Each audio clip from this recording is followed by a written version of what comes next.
When did someone's fear of being forgotten make everyone want to forget them?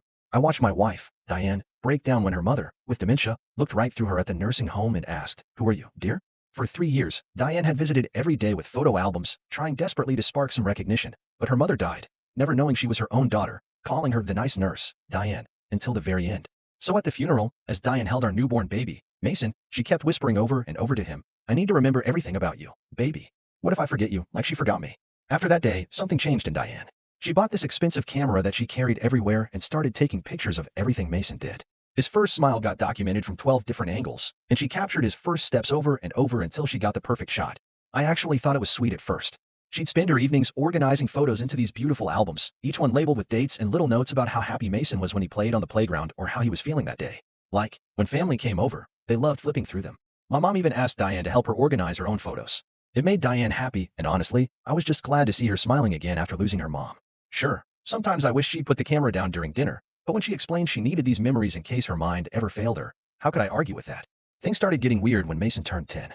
I came home one day and found him in his room putting tape over a camera in his bedroom. When I asked him about it, Diane stormed in and grounded him for trying to destroy memories. That's when I noticed cameras everywhere, even in the bathroom. I tried talking to her about boundaries, but she just started crying about how I didn't understand what it felt like to be forgotten. The next week was Mason's birthday party, and she made him blow out his candles 3 times because the audio wasn't clear enough the first 2 times. He looked so frustrated, but she wouldn't give him his presents until he complied. Then came the sleepover incident. She actually followed Mason to his friend's house with her camera, and he called me crying to pick him up early because all the kids were making fun of him. When his school banned her from filming at events, I found out she'd been bribing the security guard for cafeteria footage. I threatened to leave if she didn't get help, but she just accused me of wanting her to forget our son. By the time Mason was 14, he told me straight up that he hated her. I kept telling him to be patient, that mom was just going through something, but I was starting to lose faith myself. Everything fell apart when Mason was 17. He'd been dating this girl, Paige, for 3 months without telling me, which should have been my first clue that things were worse than I thought. Of course, Diane found out through her hidden cameras. Next thing I knew, she was following them everywhere with her camera. I caught her filming through restaurant windows while they were trying to have a normal date. When Mason confronted her about it, she said, "I need to remember all your milestones, sweetheart. First love is so important," and she didn't stop. A week later, I found her in Paige's driveway at midnight, trying to install a camera on their car. When I tried stopping her, she said she needed to know what he was doing at all times. Then came the night that still makes me sick to think about. Paige's parents called me screaming because they'd caught Diane outside their daughter's bedroom window with a camera. When I raced over there, Paige's father showed me the footage they'd grabbed from Diane's camera before she could delete it. There was hours of video through their daughter's window.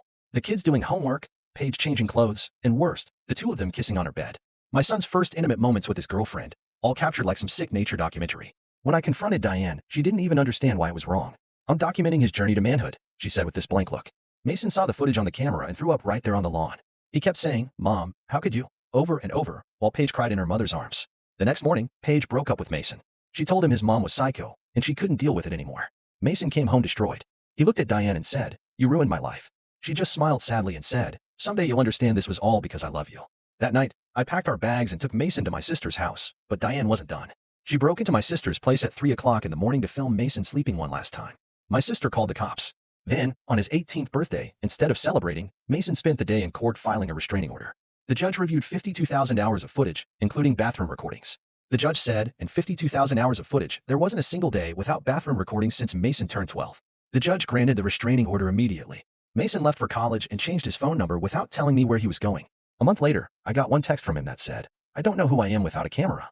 He wouldn't speak to me anymore. Last month, Diane adopted a baby boy. My sister saw her at the grocery store with cameras already installed in the stroller. I pray for that child every single night.